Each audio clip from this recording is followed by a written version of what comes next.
After some extended usage, I wanted to give my final opinions on the original model of the Blendjet.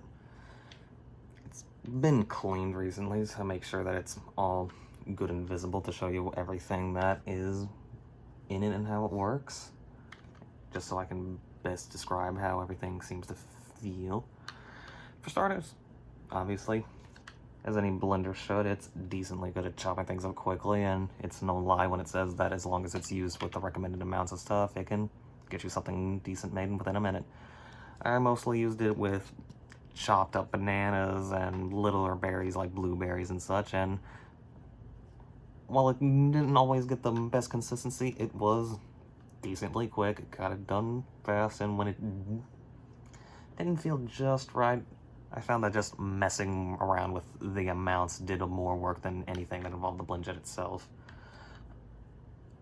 As always with products like these, some of the simpler little features are the ones that you are probably going to love the most. I know I did. The built-in fluid measurer is a godsend. It is so much easier to make sure that everything is measured just right, even if you measure it beforehand, because sometimes it's easy to mess up and get a little bit more than you would have expected to.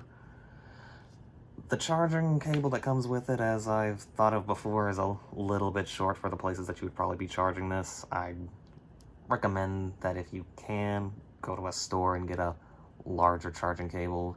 This is serviceable, but as always, there's always something better. The all-in-one nature of it does lead it to be probably the simplest blender that you're going to find on the market, but that is a little bit of a double-edged sword.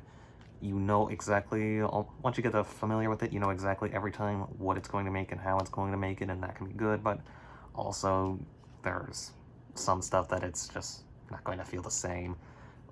You really can only get a difference in stuff depending on how long you blend it or how much you put in, and that can only go so far in some cases. The power output is always going to be the same. There aren't really too many settings I've been able to fill around with because, you know, one button.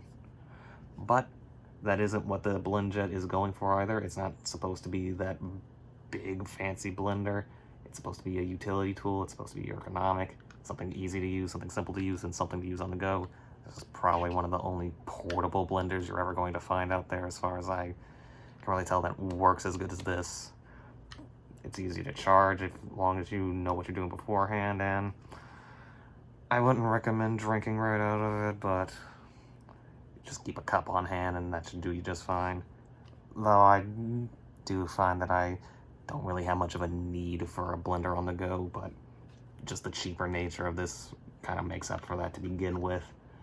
If you move around a lot, if you go to the gym a lot, if you hike a lot, if you do any activity that has you going around a lot, this could be the product for you.